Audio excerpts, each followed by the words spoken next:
Bienvenue dans Ink and Link. Ink and Link est un podcast destiné à tous ceux qui vous aident à sublimer vos produits et à sublimer vos supports de communication.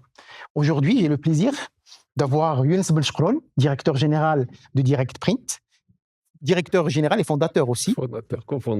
Cofondateur. Ouais. Alors, Younes, je voudrais que tu te présentes, mais avant de te présenter, quand j'ai posé la question à ceux qui te connaissent, ils m'ont dit de te parler de deux choses. Chevalier des compagnons de Gutenberg. Oui, c'est vrai. Et amoureux du print. Pas du print, d'une Porsche. C'est vrai, aussi. D'accord. Et on m'a rajouté une troisième chose, mais aujourd'hui, tu m'as déçu, parce que tu n'as pas suivi la règle. On m'a dit, Younes, il déteste les costumes et les cravates. C'est vrai. Alors, pas de costume, pas de cravate, j'ai une chemise, et encore. Je l'ai mise pour toi. Raconte-nous un petit peu ton histoire. Younes Belchkroun, cofondateur, comme tu l'as dit, de Direct Print. Alors, Direct Print, c'est une vieille histoire. C'est une association de deux copains d'enfance qui ont démarré en 90 avec un crédit jeune promoteur. Qui, au début, c'était vraiment un peu par hasard. La genèse, un petit peu par hasard, c'était Adnan, mon grand frère, qui a croisé Anas dans la rue. Il lui a dit: ah, tu travailles chez Procter? C'était comme ça. D'accord. Et bon, on s'est vu, on se voyait tout le temps, et on s'est dit, bon, on va faire quelque chose, on va faire quelque chose. À l'époque, ça, c'est pas très connu, il y avait les paraboles. On s'est dit, on va faire un télémagazine. Donc, on a commencé à s'intéresser au truc, et on s'est intéressé au flashage, à la PAO. Donc, on est tombé amoureux de la PAO. À l'époque, ça ne marchait pas très bien. PAO, c'est la publication assistée par ordinateur. Avant les Macs, c'était le tout début du Mac. Le Mac, la souris, le petit SE, l'écran, machin. Mais vous, votre parcours académique n'a rien à voir avec le domaine de l'impression? Non, pas du tout. Moi, j'ai fait des études, j'ai fait une maîtrise de mécanique, un DEA de génie civil et un DESS de gestion. Maintenant, ça fait une école de commerce, un MBA à Columbia, donc Rien à voir. Rien à voir. D'accord. Et même ce qu'on est devenu n'a rien à voir avec notre projet. Donc voilà, on a monté ce projet-là en disant voilà ce qu'on va faire. On a été défendre notre dossier de crédit jeune promoteur. Et l'idée de ce genre de choses, c'est raconter un peu les anecdotes. Et on a été en face d'un banquier. Et voilà ce qu'on va faire. Et à la fin, il a acheté à Olidati. Apparemment, vous êtes des gens de bonne famille. J'ai rien compris, mais je vous donne votre crédit. D'accord. C'était génial. C'était dans les années 90. 90. D'accord. Donc, on a démarré, on a acheté une flasheuse, on a acheté des Macs. On a commencé et il y a eu le phénomène flashage. Et on s'est rendu compte que finalement, ce projet de télémagazine, on n'était pas vraiment bon.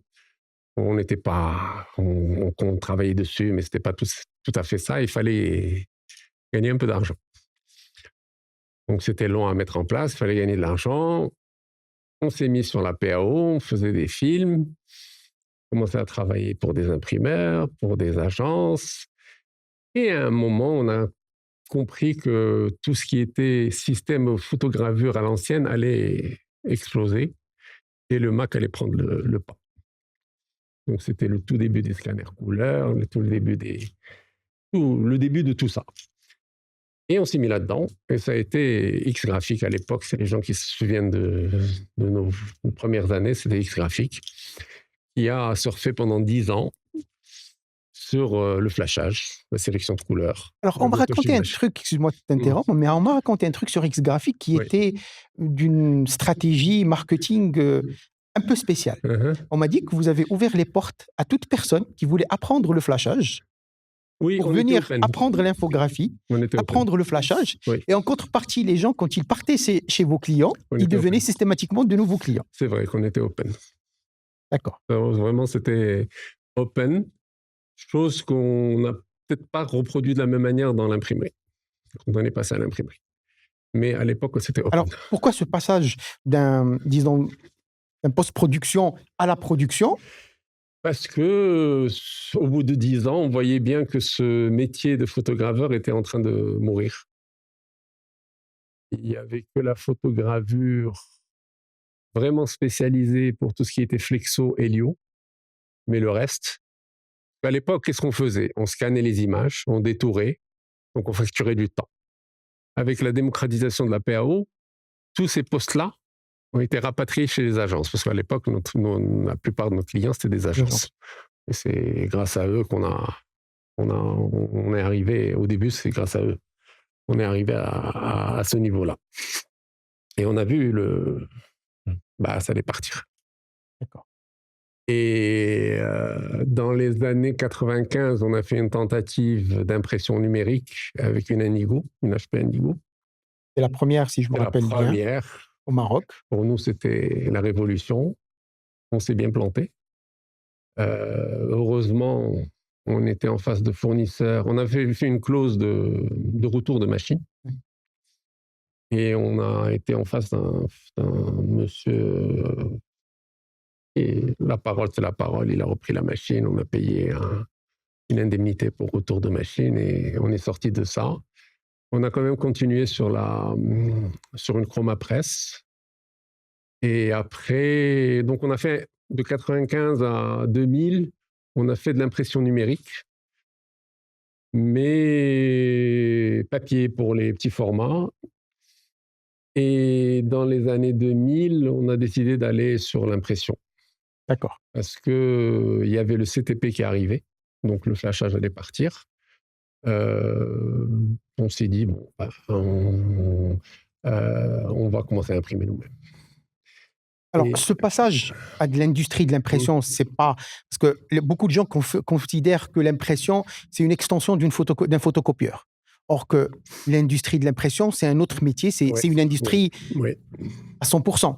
Alors, vous, ce passage d'une société de service à une unité de production industrielle, parle-moi un petit peu comment ça s'est passé, comment vous êtes organisé.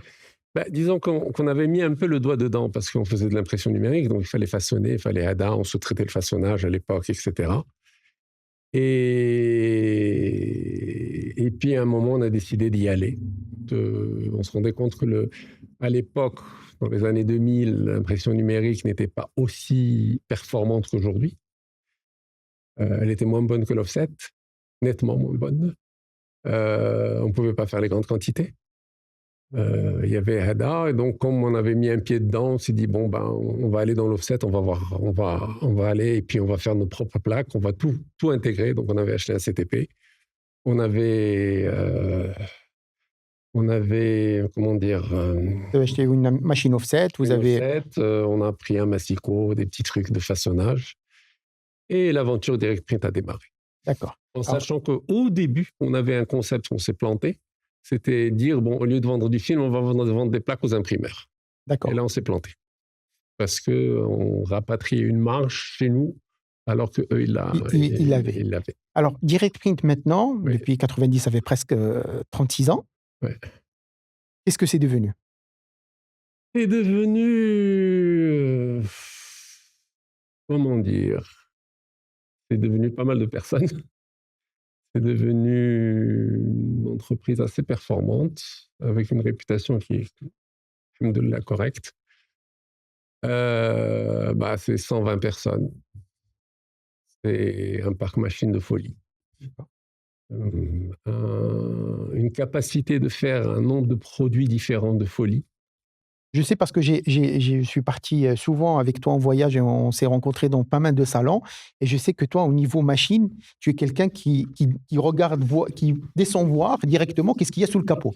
Je pense que c'est ton amour pour les voitures qui te pousse aussi à aller voir le capot des machines. C'est un peu vrai. C'est un peu vrai, oui, c'est un peu vrai. Et c'est surtout essayer de conceptualiser ce qu'on peut arriver à faire de différent avec une machine. Une machine, c'est une machine. Une offset, c'est une offset. Une machine de dorure, c'est une machine de dorure. Mais qu'est-ce qu'on peut en faire? Et là, il y a un travail sur le fichier, il y a un travail sur la manière de faire les choses, et on peut arriver à avoir un produit. Alors, il y a un truc, un concept qu'on avait vraiment intégré avec NS, qui était... avec l'arrivée d'Internet, etc., on s'est rendu compte qu'un document imprimé, s'il faisait que transférer de l'information à moyen terme, il allait disparaître. Et si on arrivait à transférer de l'information, parce que c'est la base, mais une émotion supplémentaire, ça pouvait être intéressant. D'accord. C'est pour cela que vous vous êtes à un certain moment focalisé sur les œuvres d'art, sur les produits à valeur ajoutée. Oui, c'est pour ça on est parti sur des produits avec de l'embellissement. On adore l'embellissement. D'accord. Donc ça va être de la dorure à chaud, du gaufrage, du vernis 3D, du vernis sélectif, du vernis pailleté, un tas de process différents. Et on avait adopté un système de communication qui est toujours assez intéressant pour nous, c'est qu'à chaque fois, on faisait des catalogues d'exemples qui permettaient aux gens de toucher et de conceptualiser la chose. D'accord. Et ça a plutôt bien fonctionné. Et quelle est la situation actuelle du domaine de l'industrie d'impression en général? Alors, on est à quel niveau? Tu sais, l'impression, c'est un mot énorme.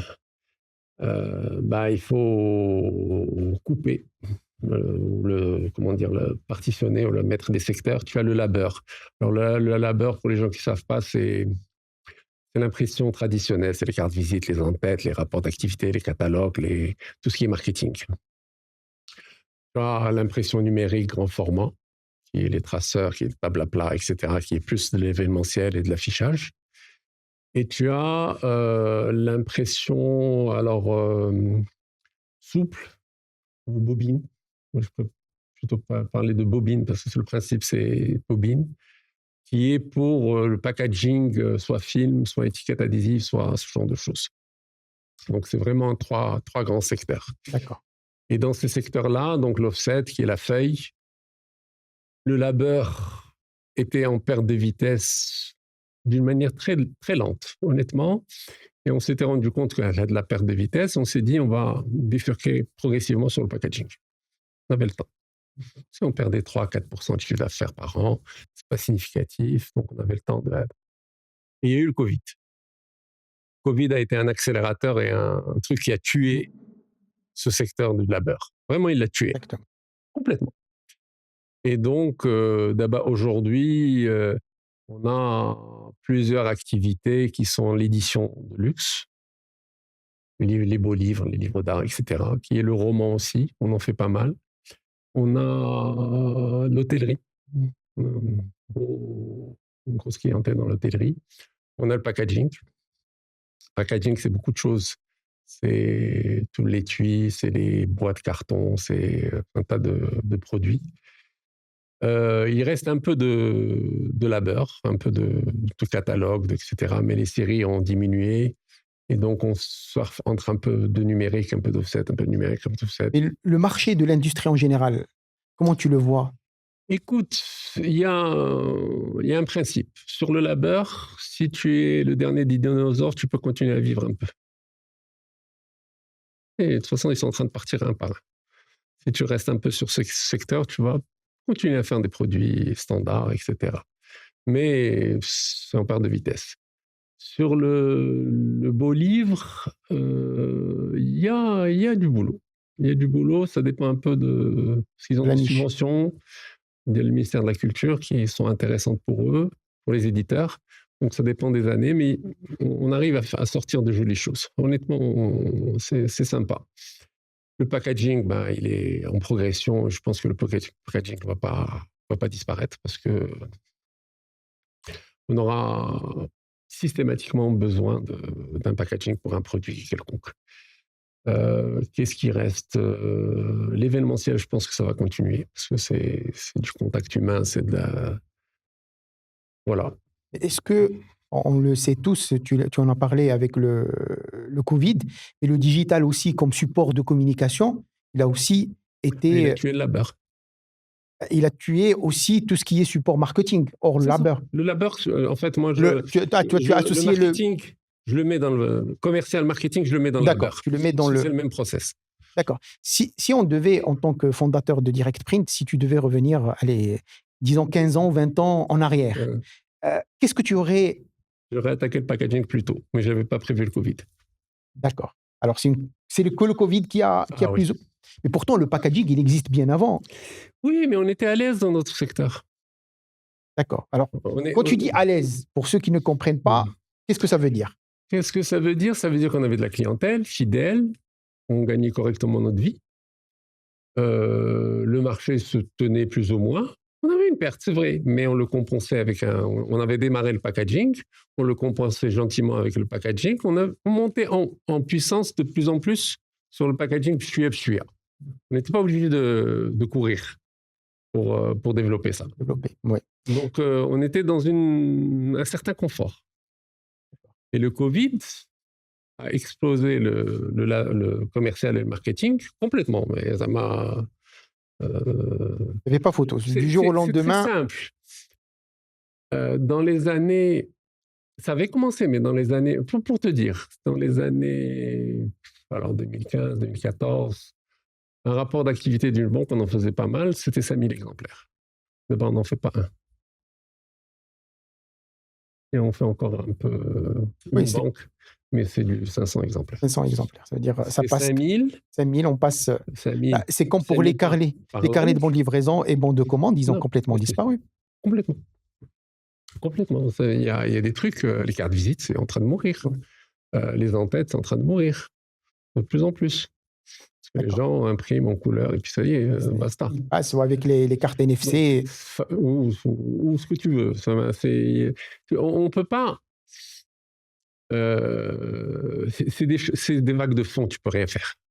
Tu subis et tu subis. Tu ne peux pas anticiper. Ça, c'est des événements que tu ne peux pas anticiper. Tu ne peux pas anticiper, c'est difficile à anticiper. D'accord. Alors, en tant qu'imprimeur, une des caractéristiques de l'imprimerie, c'est qu'on côtoie beaucoup de monde. Oui. De différentes catégories, différents secteurs. Et toi, durant ces 36 ans, j'imagine que tu as rencontré pas mal de gens, des décideurs, des artistes, des marketeurs. Quelle serait pour toi la clé de réussite de tous ceux que tu as accompagnés? La clé de réussite. J'imagine que tu as accompagné des entreprises qui venaient pour imprimer 100 cartes visite, qui maintenant sont des boîtes assez importantes. Je vais te donner la clé de réussite que j'estime pour nous. C'est 30% de chance, 30% de travail et 30% d'Ardoua de l'Oualdine. D'accord. OK. Et je pense que c'est un principe qui... Alors, il reste 10%. 10%, c'est les aléas. D'accord. C'est avoir et honnêtement, généralement, c'est avoir un concept solide qui tient la route et du travail. Et du travail, d'accord. Et si on devait se projeter dans les 10 prochaines années pour l'imprimerie en général, avant de revenir à Direct Print, ça serait quoi l'avenir? Si on veut, comme tu as dit, essayer d'anticiper. Écoute, il y a eu... on n'a pas pris cette direction, mais il ne faut pas occulter le web to print, qui est une réalité, qui a eu son succès, qui a son succès. On n'a pas pris cette voie. On l'a pas fait. C'est une réalité. Et elle s'adresse... comment dire? Le web to print est venu remplacer les imprimeurs de labeur sur ces petits produits qui sont les cartes de visite, qui sont les flyers, qui sont le menu d'un restaurant, mais ils ont fait sauter l'imprimeur, ils ont mis du web to print, une interface, donc un back-office très, très light, qui ne coûte pas grand-chose, et une production hyper automatisée. Bon, c'est pas une voie qu'on a pris. C'est envisageable? Non, je pense pas. D'accord. Dans mes prévisions, dans nos prévisions, je pense pas, on va rester sur du B2B direct. Alors, j'ai un message de quelqu'un, je vais te faire écouter. Je voudrais que tu puisses répondre.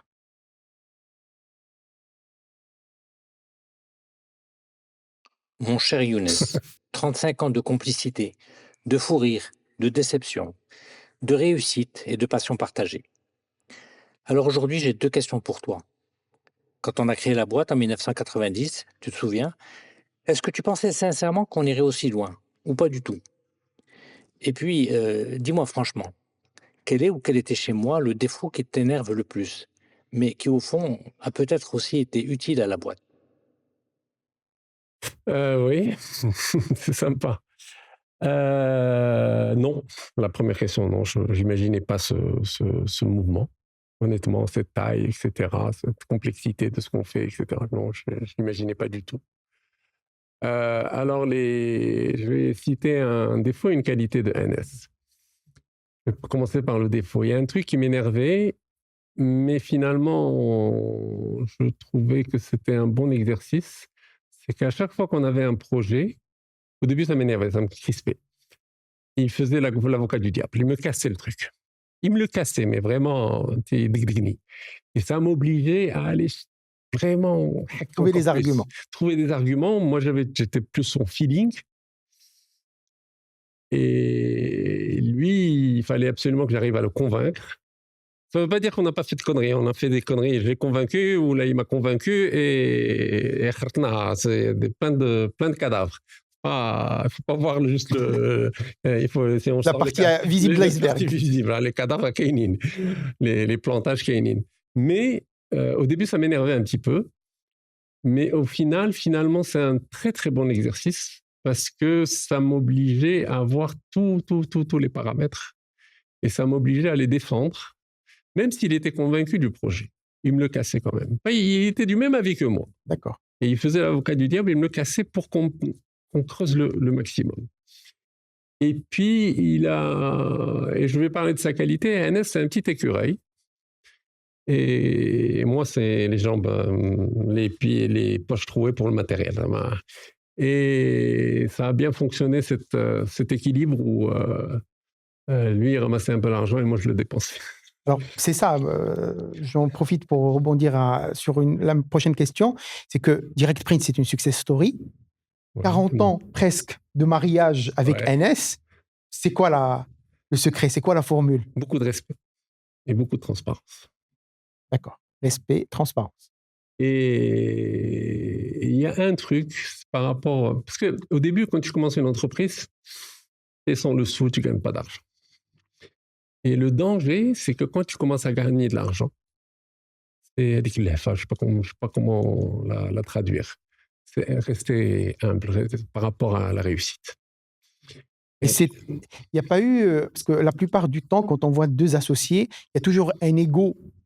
Je suis le fondateur de ce succès. Non. Ça a toujours été, on réussit à deux, on se plante à deux. Quelle que soit la connerie, on l'a faite ensemble et on assume.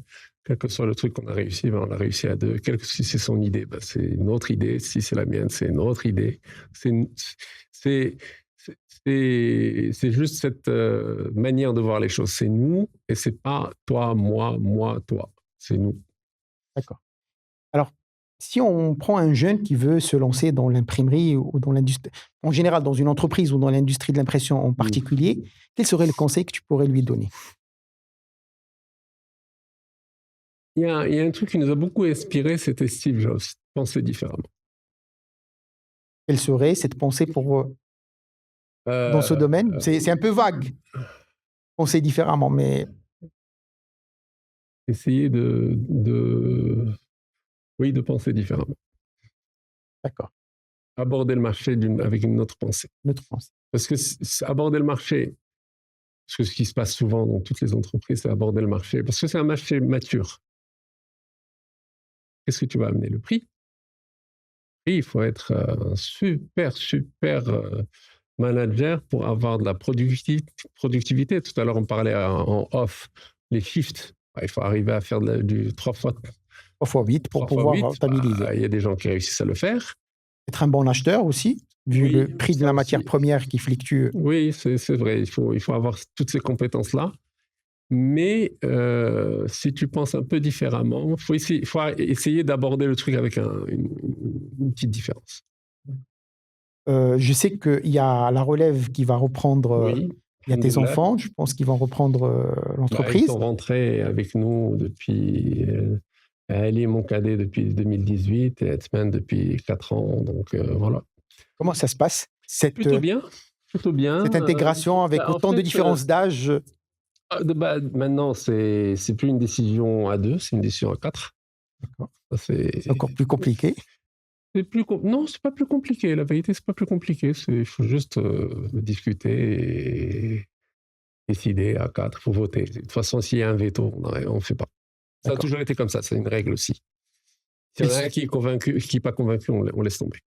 Quel serait le conseil que tu pourrais leur donner? Aux enfants?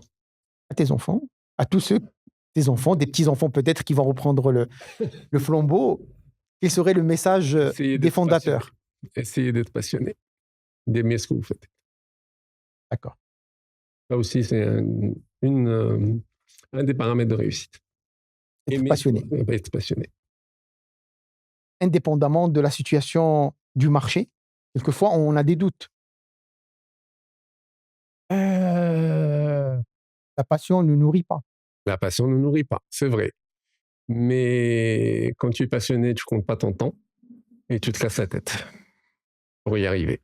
Et puis, il y a un autre, ça c'était un conseil de mon père, si la porte est fermée, essayez de la fenêtre. C'est des trucs basiques, mais si ça ne marche pas comme ça, il faut essayer comme ça. Si ça ne marche pas comme ça, il faut essayer comme ça.